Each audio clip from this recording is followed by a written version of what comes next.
नमस्कार आदाब दोस्तों एक बार फिर से मेरे ब्लॉग में शकील सेवा ऑफिशियल। दोस्तों, कल आपने देखा स्पीकर के चुनाव में किस तरह से लोकसभा में नूरा कुश्ती चल रहा था। मैं न्यूज चैनलों पे देख रहा था, बहुत सारे गोदी मीडिया और बहुत सारे न्यूज एंकर्स या बहुत सारे सत्ता पक्ष में शामिल लोग ये कह रहे थे कि 72 साल में पहली बार लोकसभा स्पीकर का चुनाव के लिए कांग्रेस नहीं मानी और इस प्रथा को तोड़कर चुनाव करा रही है। मैं आपको बताना चाहता हूं कि कांग्रेस और इंडिया गठबंधन ने सिर्फ और सिर्फ ये कहा था कि डिप्टी स्पीकर का पद इंडिया अलायंस को दे दिया जाए तो हम निर्विरोध स्पीकर के चुनाव में हमारी सहमति शामिल हो जाएगी। मगर मोदी जी और मोदी जी की टीम ने इतनी हिम्मत नहीं जुटाई कि सत्ता में रहते हुए, बड़ा दिल दिखाते हुए, लोकतंत्र की खूबसूरती को बढ़ाते हुए डिप्टी स्पीकर का पद देने का आचरण नहीं दिखाया। मैं आपको बताते चलूं कि पिछले 10 सालों से डिप्टी स्पीकर का पद खाली है।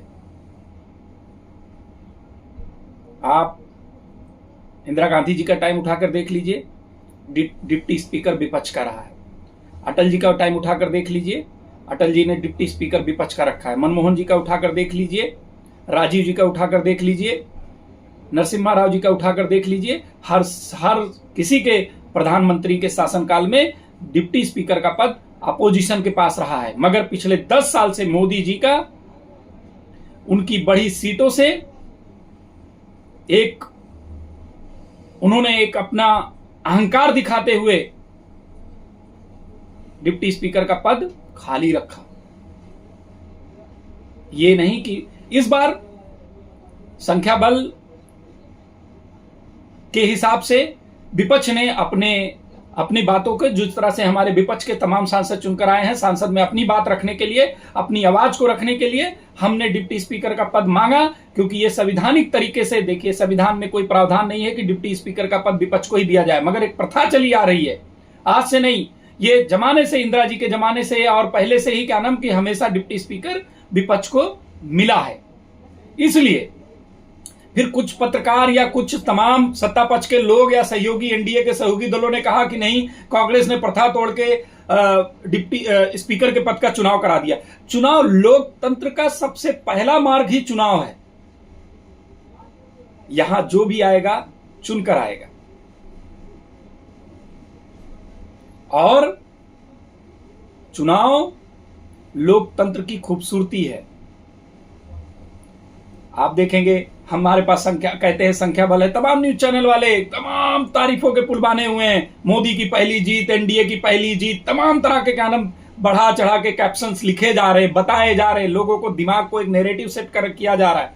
मैं आपसे कहना चाहता हूं, तमाम जगहों पे आप जब भी, क्या नाम, देख रहे हैं सरकार चल रही होती है, सरकार के पास संख्या बल होता है। राष्ट्रपति का चुनाव हो, अन्य चुनाव हो, विपक्ष को पता है हम चुनाव हार जाएंगे, परंतु फिर भी चुनाव विपक्ष हमेशा लड़ता आया है। चाहे पहले हमारे टाइम पे हो, जब कांग्रेस की सरकार रही हो, तभी भी विपक्ष चुनाव लड़ता था। राष्ट्रपति का चुनाव हो और कैंडिडेट हार जाते हैं, मगर ये लोकतंत्र की खूबसूरती है कि लोग अपना पक्ष रखने के लिए, राजकारण का सबसे, राजनीति में और लोकतंत्र में अगर विपक्ष इस तरह अपनी बातों को रखने के लिए चुनाव प्रक्रिया का रास्ता नहीं अपनाएगा, तो आप देखिए मोदी जैसे तानाशाह जो सत्ता में बैठे लोग हैं, उनका क्या हाल होगा।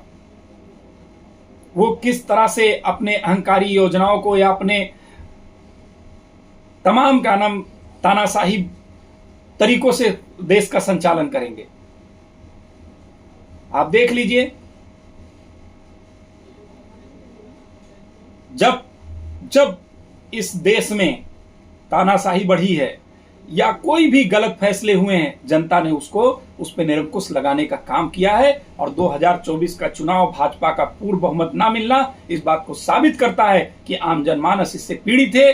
बेरोजगारी, तमाम विद्यार्थियों के जिस तरह से, क्या नाम, पेपर लीक का मामला हो, बेरोजगारी का मामला हो, गिरती हुई अर्थव्यवस्था का मामला हो, तमाम चारों तरफ समाज में फैलता हुआ नफरत है। इस बात का सबूत है कि भाजपा का इस बार बहुमत से सरकार में ना आना आम जनमानस ने संदेश दिया है कि ये देश की लोकतंत्र, इस देश की खूबसूरती सर्वधर्म संभाव है, आपसी भाईचारा है और मोहब्बत की दुकान है, जिसका मिसल लेके राहुल गांधी जी आज नेता विपक्ष हाउस के अंदर बने हैं। और मैं उनको भी मुबारकबाद देता हूं कि अगर वो इस सरकार में इस तरह से कायम रहेंगे तो मोदी जी को नकेल कसा जाएगा, आम जनमानस के हित के लिए उनसे लड़ा जाएगा, हाउस से लेकर सड़क से लेकर संसद तक उनके हर अहंकारी फैसले के खिलाफ आवाज उठाने का काम किया जाएगा।